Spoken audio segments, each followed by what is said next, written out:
constantly reshape conversations in schools, universities, and across social media. They're more influenced than most musicians, soap stars, sports stars, columnists, lawmakers. But unlike those power brokers of the past, the politicians and cultural stars who could set the social agenda, these people seem to exist in a parallel universe. Their views go largely unchallenged, shared only as bite-sized clips. Their digital businesses often operate beyond the scrutiny of normal journalists and even regulators. They wield massive influence over young people, and they're restricted only by the ever-changing whims of big tech companies. It makes no more sense than senators or secretaries of state simply never appearing on television. Well, my guest tonight is a perfect case in point, an example of both enormous digital conquest and the risks that come with it. He's Andrew Tate. His last interview with me has so far been viewed, well, over 8 million times on YouTube alone and 17 million times across all platforms, which is staggering for someone who perhaps you're watching and thinking, who is Andrew Tate? It was a robust exchange. And Andrew Tate was here because he'd effectively been kicked off the mainstream internet for supposed misogyny. His tirades against women were viewed literally billions of times. Well, the first time around, I wanted to find out if he deserved to be banned and if he'd ever actually crossed a line from shocking opinions to genuine hate speech, or if he just didn't fit the ideal model of the platforms that censored him. Let's go through some. Sure. Right? Do you think women are the property of men? No. The point I was making... Why have you said they are? Because I made a religious point. Authority implies that you have the ability to control someone. No, authority implies that I have the moral right to sit and say that that's an irresponsible thing to do and I'm responsible for That's not what authority means. I don't want to interrupt you. I just want to point out that's not what authority means. If someone gives... a person can give voluntary authority is not authority. No, but that's the point. It's not. Piers. Andrew, stop. And this is the thing that's interesting, Piers. Please let me finish. Yeah, but you're behaving like a politician. Yeah, but hang on. You can say I'm interrupting. You do. But you're answering a different question to the one I asked you. Fine. No. You're weaponising the weaponising, which doesn't exist. No problem. If someone comes to me and says I'm clinically depressed or I feel very, very sad, I would say the first thing you need to do is stop accepting the identity of a clinically depressed person. Stop accepting you have no control over this. Andrew, you're simply wrong. If that's what you believe, Piers. That's what I believe. I don't believe in things that take power away. There is not an eminent doctor in the world Piers, that would agree with you. Piers, do you think you know more than doctors? I can't become clinically depressed. Why do you know? Because I don't believe in it.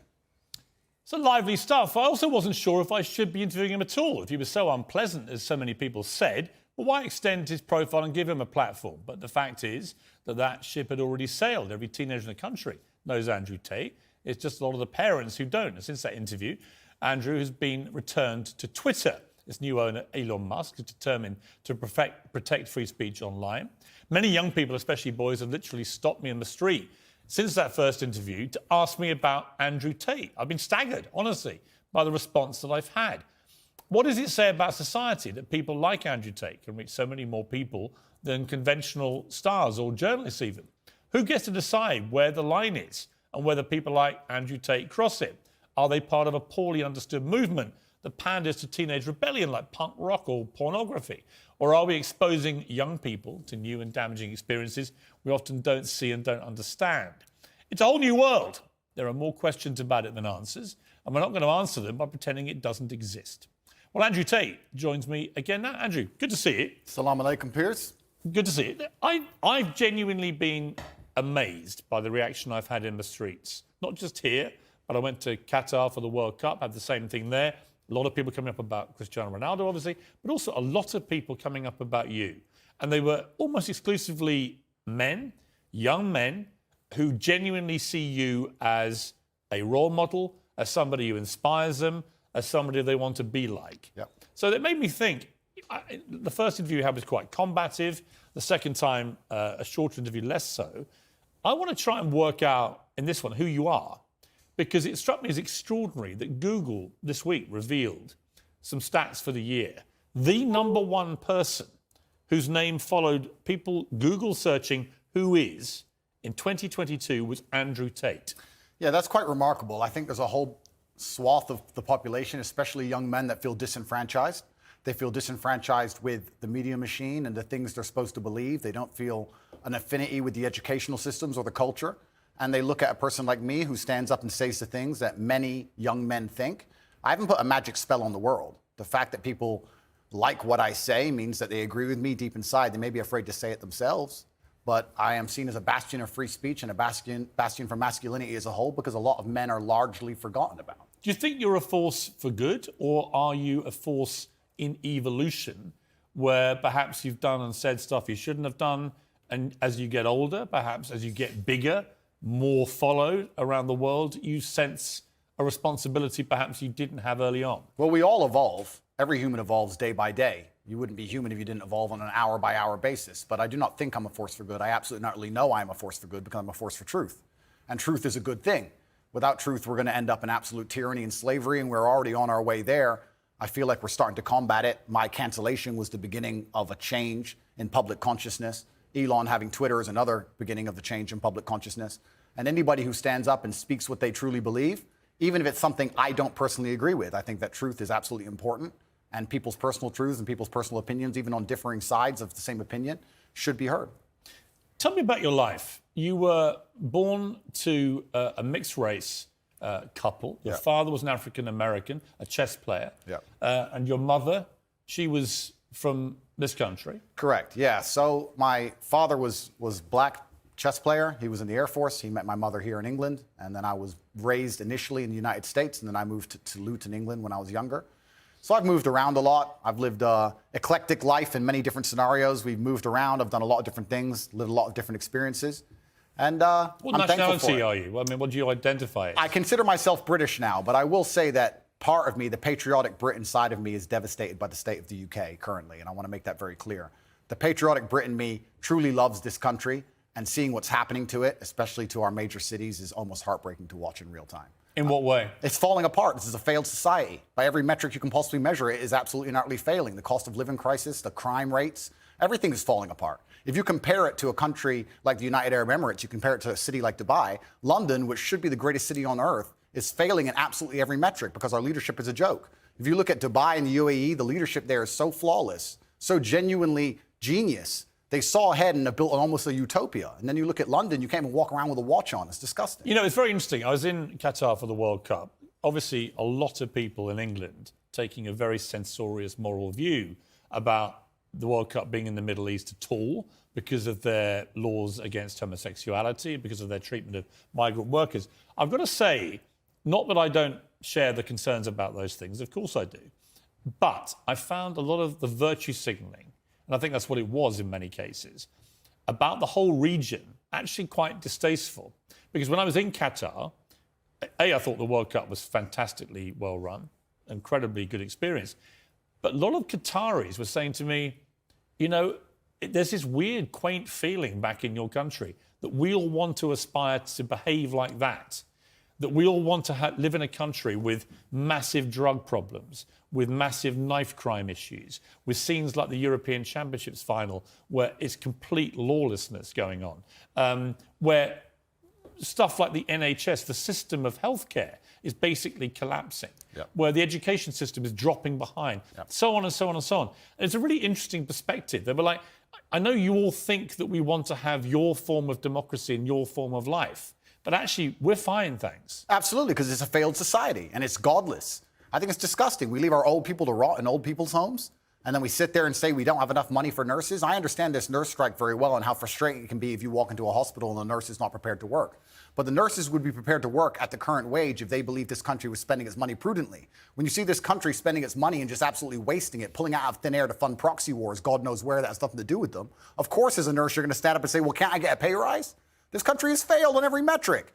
And especially our major cities. I've just come to London now. I made it very clear to my private jet pilot. I said, fuel the jet and leave it running, because the second I'm finished talking to Piers, I'm leaving this cesspit. It's disgusting. This country, and London as a whole, 10 years ago, was one of the most hospitable cities on earth. Now you cannot walk around safely with a watch on.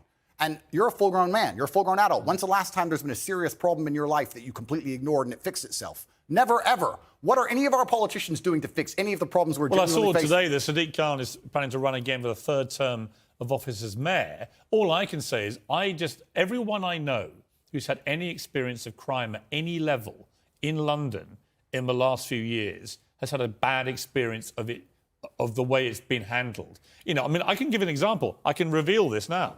I've talked for 18 months. I got a specific death threat on one of my son's Instagram pages in public, a public comment. And it was very specific about what this person was going to do. Yeah. I couldn't use the police to evade him. We know where you live. We're going to come and kill you. And then a second one threatening my son and his mother, my ex-wife. I called in the police. I thought, I'm not having them putting death threats on my son. Sure. I called the police. Police investigated this. They arrested somebody over a year ago.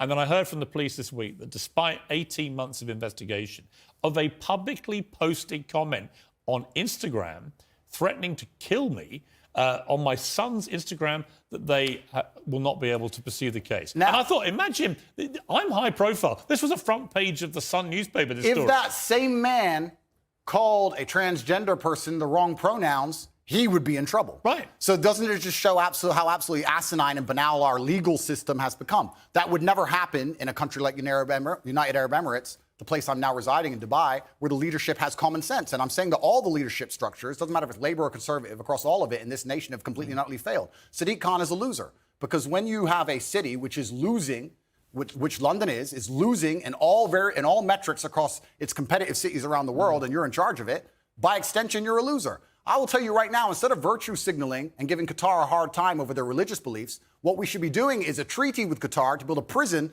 deep in the desert. Make me mayor of London. We'll make a prison deep in the desert. And if you're caught with a knife or robbing someone, you can go do 25 years with one meal a day in the scorching sun. And then what we'll do is we'll put cameras there and we'll interview you once a week and broadcast that out to the nation and see if you change your mind and make people understand that this is a country that should be respected and our laws should be respected. Instead, what happens? What has Sadiq or any of the people in charge of this country actually done to fix any of our issues besides sit around and talk?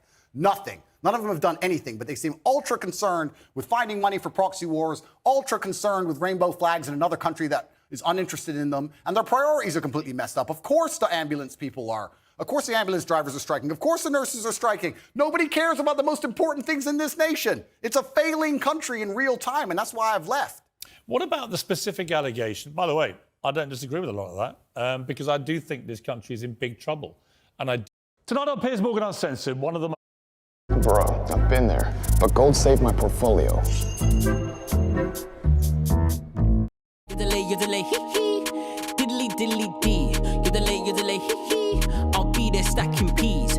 That is uninterested in them, and their priorities are completely messed up. Of course the ambulance people are. Of course the ambulance drivers are striking. Of course the nurses are striking. Nobody cares about the most important things in this nation. It's a failing country in real time, and that's why I've left. What about the specific allegation? By the way, I don't disagree with a lot of that, because I do think this country is in big trouble. And I do think that one of the problems is people think if they do have a crime against them, nobody cares anymore. I know nobody cares. I have specific examples and people who I know personally. Absolutely and utterly nobody cares. I was in Harrods yesterday and someone tried to rob someone's watch in the middle of the store. I walk around with I have a security team of 6 full-grown men, plus me and my brother, 8 military-age males, all over 110 kilos, big men, just so I can walk around this city. It's absolutely unacceptable.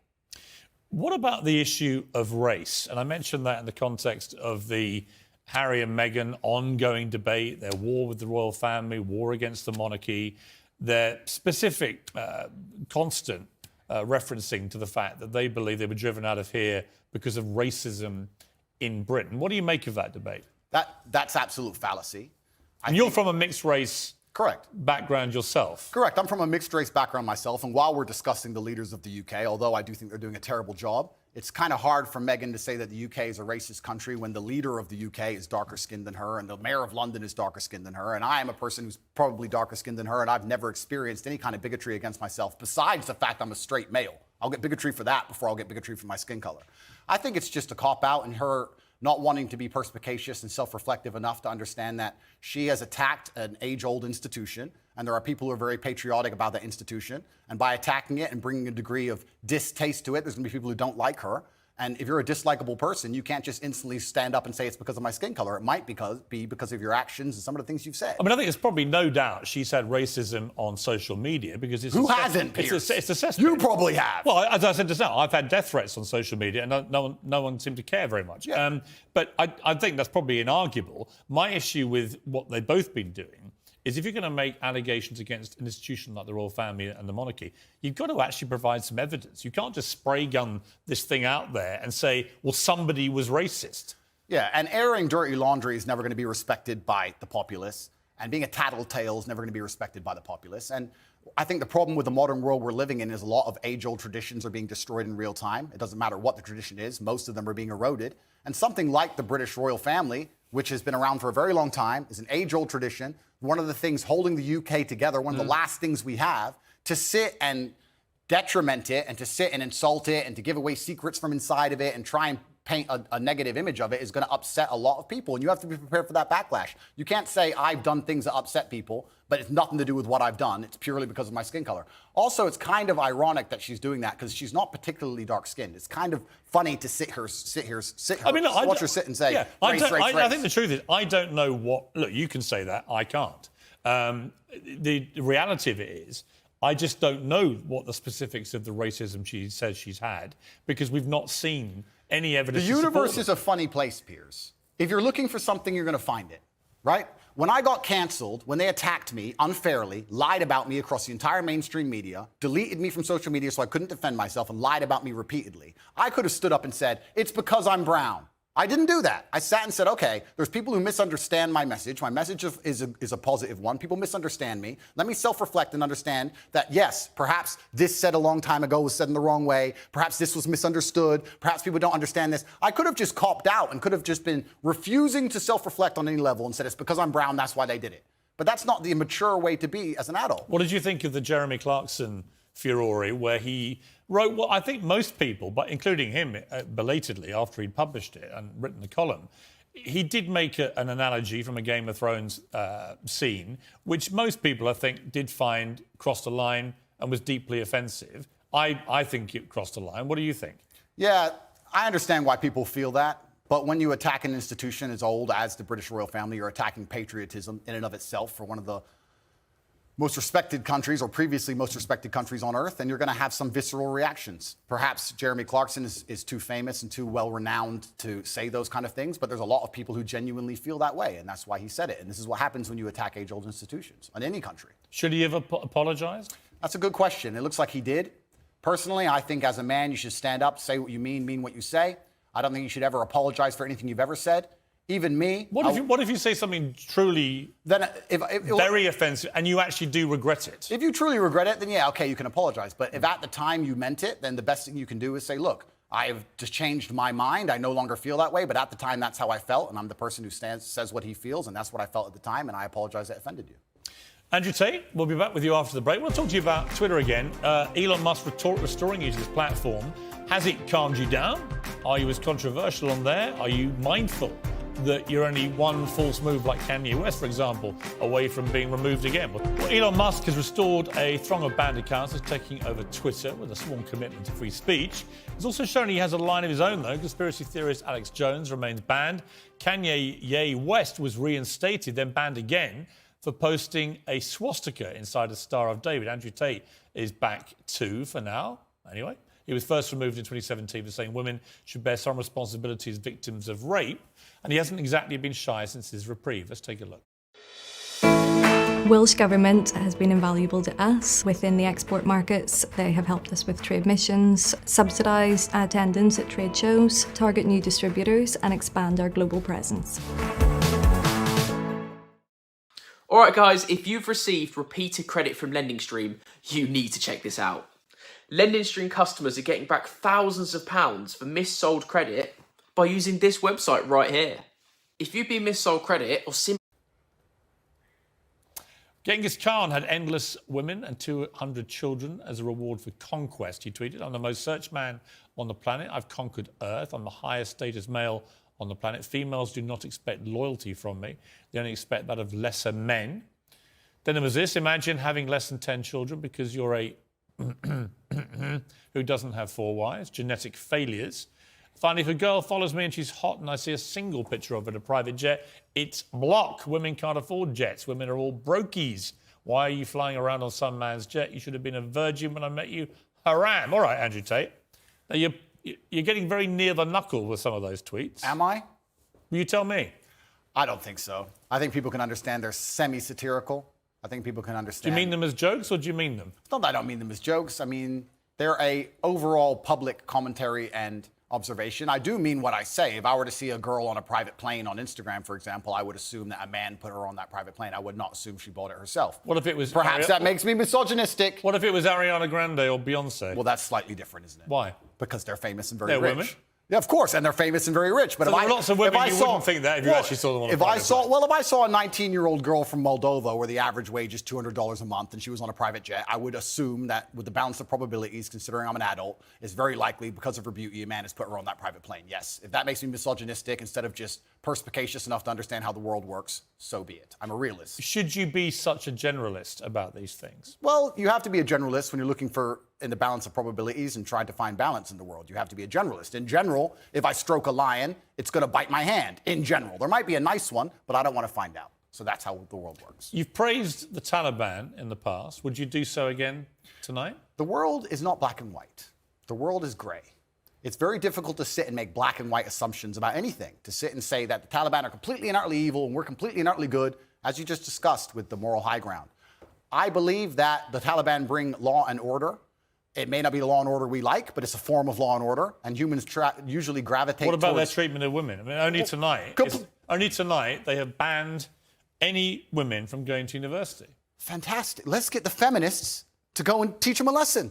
The feminists are so tough, and they stand up and say they can do anything a man can do. Let's arm them up and send them to Afghanistan. I'm sure they'll fix it. No, but it's not. It's a serious matter, isn't it? That women don't get the education they deserve. And that's a very serious answer. If women are just as capable as men in terms of combat, like feminists pretend they are, then they can go over there and they can deal with the Taliban. A lot of women do go to combat. Oh, exactly. So they can go deal with the Taliban. It's nothing to do with me. They can stand up and fight for their own rights. Surely you wouldn't defend the Taliban banning women from university. It's saying it's nothing to do with me, Piers. It's absolutely nothing to do with me. What about the Afghan women? It's nothing to do with me on any level. You don't have a view? I have a view. My view is that people naturally gravitate towards law and order, and if you didn't have the Taliban, you'd have different warlords operating in lawlessness, and there would be no way to prevent your store or your market stall getting completely robbed by someone with an AK-47, and people are going to gravitate towards a form of law and order. America left. They left a power vacuum, and the power vacuum is now full. Well, I don't disagree with that. Okay, well, but I do think the banning of women from university in Afghanistan is utterly horrific. And I think the feminists are going to arm themselves. They're going to show us that they can do anything a man can do. They're going to go over there to combat, and they're going to teach Taliban a lesson. Why can't you just say, on that, you know what, it's completely wrong? Because it's not my point. I don't understand. But it makes me think, it'll make your critics think that you don't think it's wrong. They could ban all men. They could ban all short people. But they're not. They're only banning women. Correct. They could ban all short people. They could ban all people with long hair. And none of it's anything to do with me. So they can do whatever they want. I'm not going to go to war with the Taliban. But you've just literally spent an impassioned first segment comparing the way, for example, Dubai handles law and order to this country. Correct. So you do express views about different laws. Absolutely. Both places. So when I put to you a law that basically bans women from being educated, it's not. Why is it a problem for you to say, you know what, it's wrong? They're both places I've resided in, Dubai and London, so I have personal experience. I can give my personal opinion, but like I said, it has absolutely nothing to do with me with what the Taliban decide to do inside of Afghanistan. And if they decide that's the most prudent way to run their society, then we have two choices. We can either go over there and start another war that we shouldn't be involved in and waste a bunch of life, or we can sit and say it's up to them. They should govern themselves. They're people. We're no better than them. And they've decided to live their lives a particular way, and that's how they're going to live it. Like I said, if feminists are very upset and they're very disgusted by the fact that in Afghanistan, women cannot go to school, I've been told repeatedly by feminists that they're just as capable as men in all realms, and I expect them to arm themselves and fly over to Afghanistan and fix it. Like a lot of women have done in combat. Good. Congratulations. Go fight. Well, this is the thing that's very interesting, because when you talk about ideas, it's not even just about Afghanistan and feminism. When you talk about ideas, they must all be defended at some point. There has to come down to violence. The world is backed by violence. Nobody wants to talk about this. It doesn't matter what it is. If you have a disagreement between two parties, eventually, if the disagreement continues, it ends up in violence. Feminism is defended by men. Men stand up and defend feminism, not feminists themselves, because they're incapable of violence. And we're in a situation now where you're saying that we should send men to go and fight for feminism. Why? It's not a man's problem. No, I think I'm saying feminists believe. I think men can be feminists too, because if feminism believes in equality for women, I'll sign up to it. I don't agree with radical feminists who hate men. Right? To me, the radical anything to me is a bad thing. Yeah, and I think most feminism in the West currently is radical. Well, some of it is, no question. Absolutely, but this is my point. My point is that the Taliban are going to do whatever the Taliban decide to do. If I'm going to fly over to another country, I will respect their laws and customs. It's not my job to come along and tell other people how to live. I don't believe I have a moral high ground in that degree. And if people are genuinely upset and disgusted by it, the bottom line in most disagreements on the earth is violence. people who feel like they should go and fix it, then fix it with violence. Then it can be the feminists who feel so outraged by it. But it's funny, they don't comment on these subjects, feminists. They seem to instead attack the Western male for some reason. You deleted a video in which you praised ISIS. Why? I don't know which video you're talking about in particular. It might have been a video from a long time ago. But in general, I understand that, like I said, the world is not black and white. The world is gray areas, and Western imperialism as a whole has been causing more problems than it's ever fixed, and it's disgusting. And I don't know the exact video you're referencing, but sometimes when an underdog destroys a Western imperialist, I have a degree of, I wouldn't say satisfaction, but Satisfaction? No, but there's certainly a degree of, the way ISIS I don't know the particular. conducted themselves. I don't know about the particular video we're talking Well, about. ISIS were one of the most deadly terror groups in the world. Absolutely. They committed a series of appalling atrocities, Sure. killing innocent people left, right, and Completely. centre. Yeah. How could you possibly have satisfaction? Well, if it's the video I'm recollecting, if it's the video we're talking about, it's about the fact that I believe ISIS was funded by the West and created by the West in the first place. And it wasn't a degree of satisfaction like I'm happy ISIS exists. It was a commentary on the world. Well, and here's the what you fact- said. ISIS are the real Muslims because ISIS do exactly what the book says. Kill everyone who's not a Muslim and chop people's heads off and set them on fire and be raging lunatics.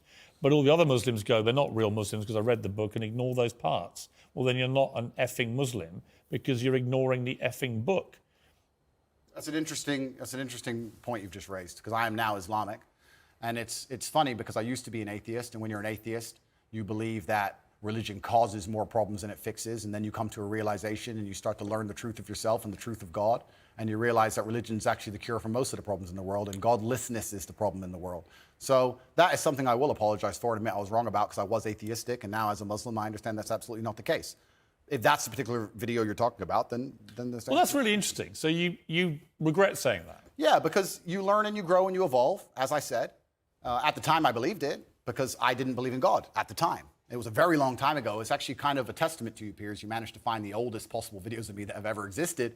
But at the time, I was atheistic. Well, no, I was curious because you have recently converted to Islam. Correct. So these questions, I think, are pertinent to your conversion. Absolutely. As to what you actually believe as a practicing Muslim now. Yeah, I believe that Islam is beautiful. I believe it's the last true religion on earth. It's certainly the last respected religion on earth. And I felt differently inside since I've converted. And I think it has the solutions to a lot of the problems we're facing in the world today. That particular video was once again satirical. A lot of people watching this would not have seen it. They would not have seen the joke element of it. It's fine. But It's not funny, though, is no, it? well, you know, it's like most of the time, as we discussed in our first interview with me, things are taken out of context, short form, et cetera, et cetera. But all in all, you could say the same things about Christians. If you were to read the Old Testament and say, stick to the Old Testament, you'd kill anyone who works on a Sunday. So it's not applicable to You read the wouldn't books and apply them. countenance violence.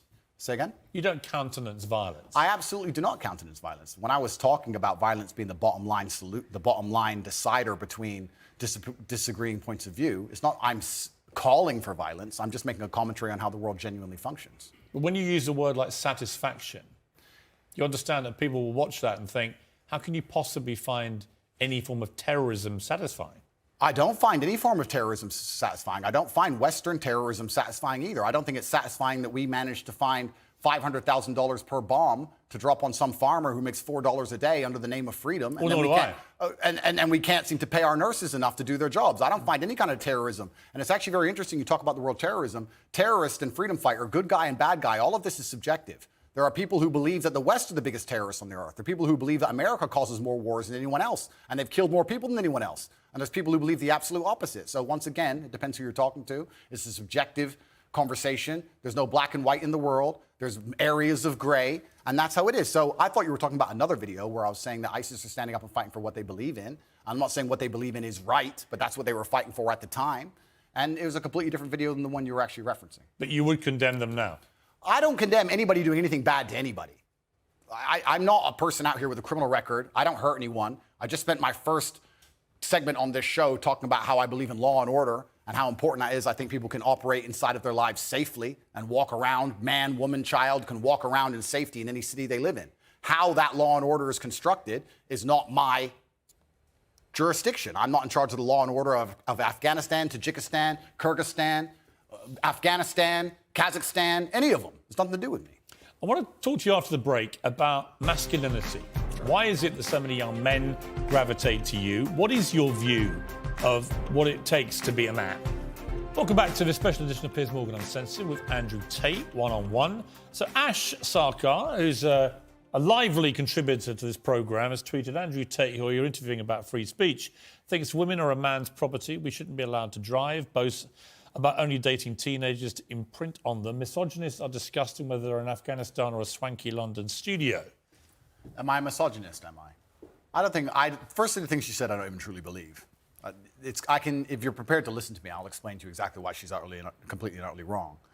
If you can go through the points again, she said. Do you think you're a misogynist? Absolutely not. I'm not a misogynist on any level. This is one of those buzzwords they just throw at people randomly. Homophobic, racist, misogynist, they just throw it out at people. What is your view of women? I'm a realist. What is your real view of women? I absolutely and utterly love women. I adore women. I have good relationships with women. Not a single woman has come up to me on the street since I've been cancelled. Not a single one has said anything negative. Every single one of them has said positive things. You're a traditional male. I wish more men were like you. You understand your masculine roles. You understand what you're supposed to do. You understand you're supposed to protect women. You're exactly the kind of man I'd be looking for. I've never had a negative interaction with a female ever since I've been dubbed the biggest misogynist. Where is the... Please let me finish. I'm sorry, Piers. Also, there's not been a single woman who's accused me of a crime, not a single woman who's accused me of rape, not a single woman who's come out and said anything from my entire past of 36 years I've done anything wrong ever. Anybody else with my level of fame, any footballer, any other movie star, at least has people who've come out and accused them of rape, X, Y, Z.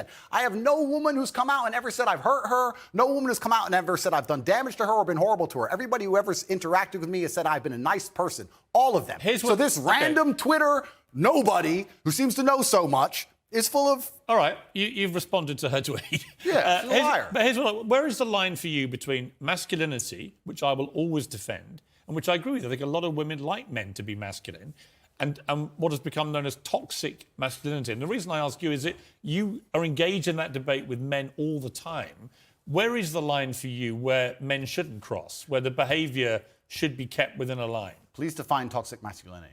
Well, you tell me what you think it crosses a line from being a masculine, good man to a bad man. There's no such thing as too much masculinity if it's genuinely masculine. Genuine masculinity is not out here to hurt people. It's absolutely the opposite. It's out here to protect. And when bad things happen, they call traditionally masculine men. If you need a firefighter, you need a masculine man. When you call the police because of the problem you have, you want masculine men. And as soon as a woman or a man is in trouble, when you look for backup, you look for masculine men. And masculine men have a duty to provide and protect those they care about. We have a duty to do things we don't feel like doing because we know we're supposed to do them. And that's why we stayed in the Titanic and died. Those were masculine men. Where did you get your views about this from? This is what I grew up with. It's the family I grew up around. And your father, your mother, yeah, both? and the world I lived in. And I think a lot of the things I'm saying now about masculinity and how people should act in the world, how the world should function, were considered completely normal and accepted by everybody only 20 years ago. I think the world's just lost its mind. For me to stand up and say a man should protect a woman now gets to be called a misogynist and canceled. If I said that 10 years ago, everyone would say, duh. And what's funny is, everyone who argues against me and says men shouldn't protect women, especially all the feminists, if they were with their boyfriend and a man broke into their house, guess who they'd expect to go downstairs?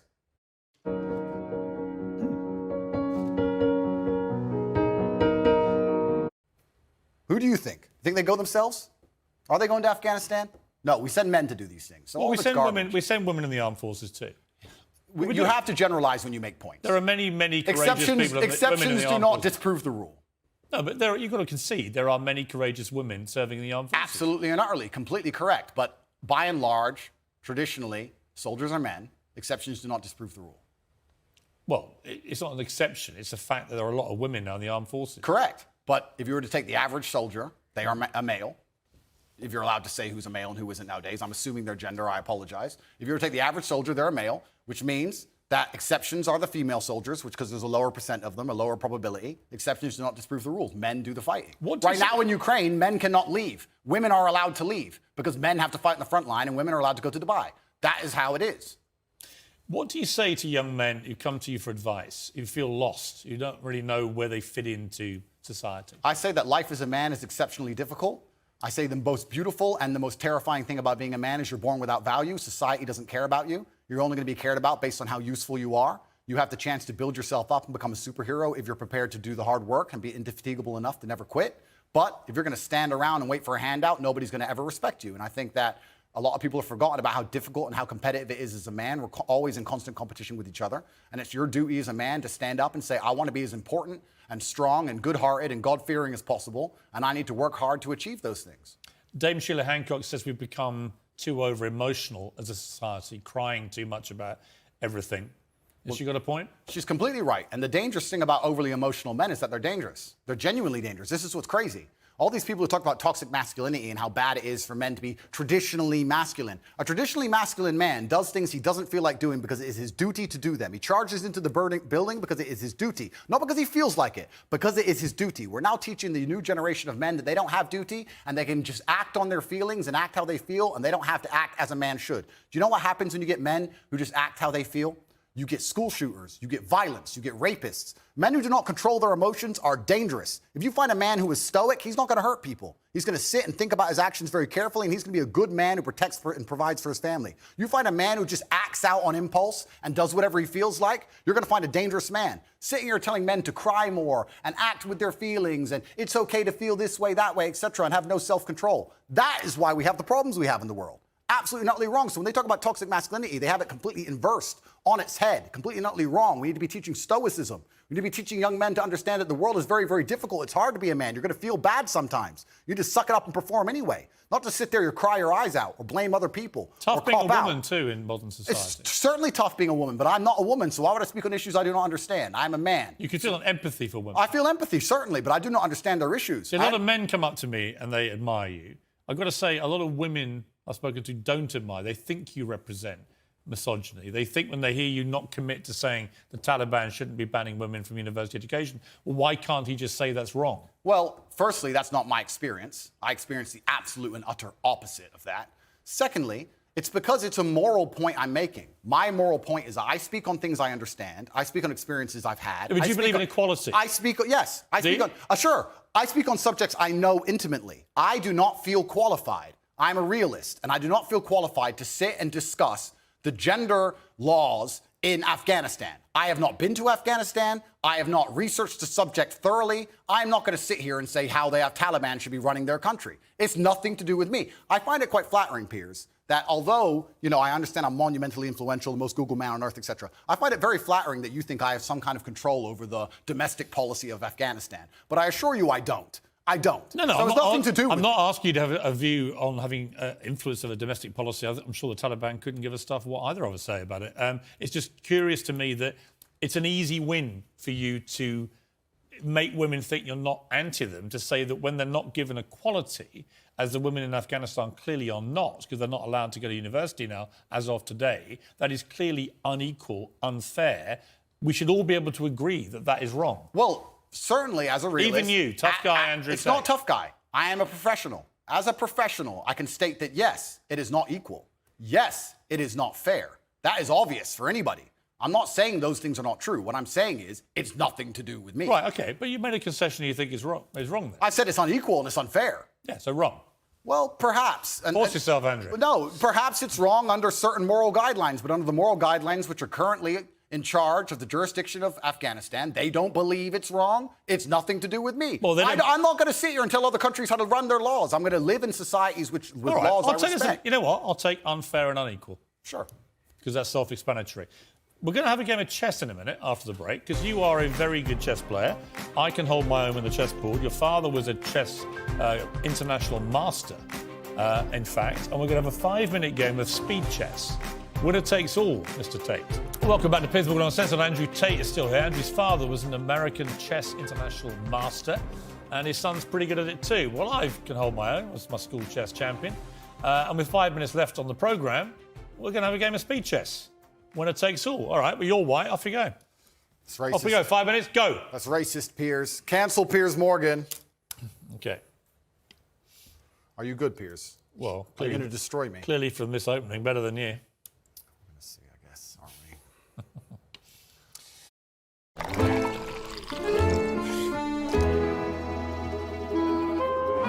we? OK. Let's be aggressive, shall we?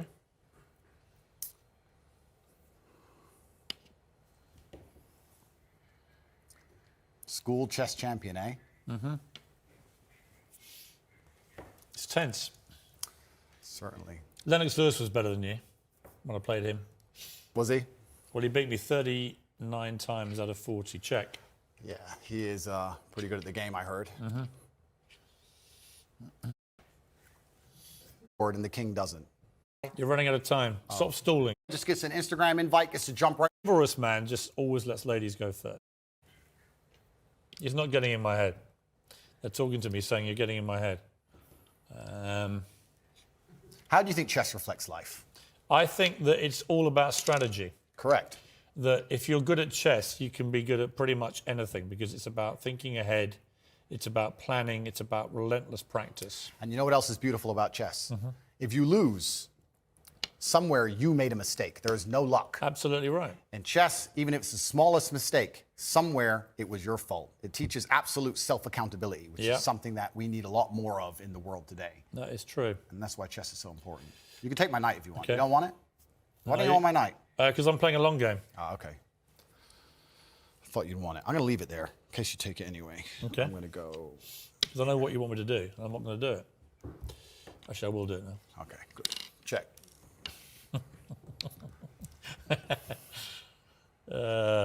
Check. Check. Check. How long? I need to buy some time here. I need to buy some time. This is really playing well on radio, by the way. I'll have that. Thank Damn it!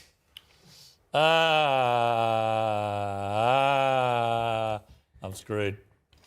I'm screwed. Don't say that, How long have I Piers. got? 1 You minute need to 12. Believe in yourself. Oh, I never, ever give up. Believe in yourself, I Piers. do believe in myself, thank you. Good. Self-belief is important. I do believe in myself, but this has not gone well. You're quite good at chess, I'll give you that. Yeah, well, in the chessboard of life, I've done pretty good. I've done okay. Check. The question is, can you beat me in time? You've only got 50 seconds. Check. Well, that's interesting. Yeah, I don't think you can. Let's see.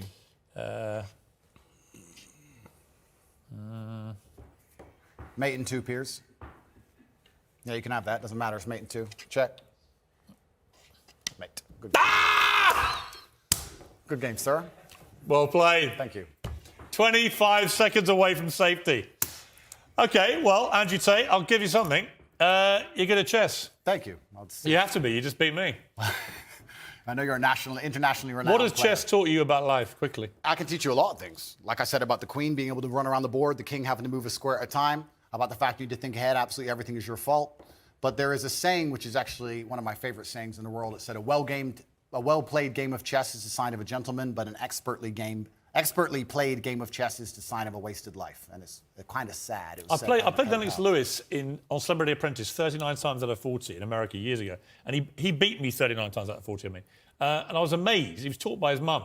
But he was all about the way he fought, the way he boxed, was all down to the way he played chess. Yeah, chess. It was all about looking ahead, getting ahead of your opponent, planning punches, all that kind of thing. Chess absolutely reflects life. And even I say this now in my business meetings with my team. A lot of the problem in the world today, especially with teams and businesses, et cetera, everyone wants to be the king. But if you want to have a team, if you want to have a side that wins, if you want to win a game of chess, everybody has to know their role and do their role effectively. There can be a king and a rook and a pawn and a bishop and a knight, and everyone does everything correctly.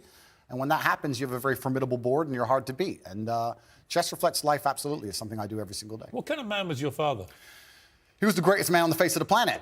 But luckily he had me, and now in the natural order of the universe, he is gone, and I am here, and I carry his name, and it is my duty to bring honor to him. And this is one of the greatest things about achievement, because achievement honors your ancestors. People talk about my father because of how successful I am, and people will talk about me into eternity, even after my death, because of how successful my son will be. This is the great thing about achievement. It's an honor to your ancestors. What would he have made of your success, your father? He would be extremely underwhelmed by it because he always expected it of me. I am Emory Andrew Tate III. I can do whatever I put my mind to. And he would be like, well, of course, you decided you wanted to become the most famous man on the planet. It took you a few months, of course. Does your mother ever do what my mother does and occasionally go, I think you went too far there? My mother has absolute trust in my abilities and capabilities. She says, be careful, do your best, but you are the most capable and competent man on the planet. And that wasn't the question. That's what she says. She says, be careful. Does she ever say you shouldn't have said that? Nah, she knows better than that. Really? No, never. She says, just be careful. You know what you're doing. It's kind of hard to argue against me, and this is what my haters seem to struggle with. It's hard to argue against a person who is monumentally successful in every single human metric that can possibly be measured. This is why young men respect me so much. But do you ever tell your mother what to do? They want to be my life. Do you ever tell her what to do? I don't need to. She's a full-grown woman. Would you ever tell her what to do? I would give her my advice if she asked for it. You I'd say give you her my can't leave the home, you can't drive, all those things you joke about? Or? I'd give her my opinion. I would say perhaps you should move house now, or perhaps that's not safe, or yeah, I would absolutely, because I'm responsible for her.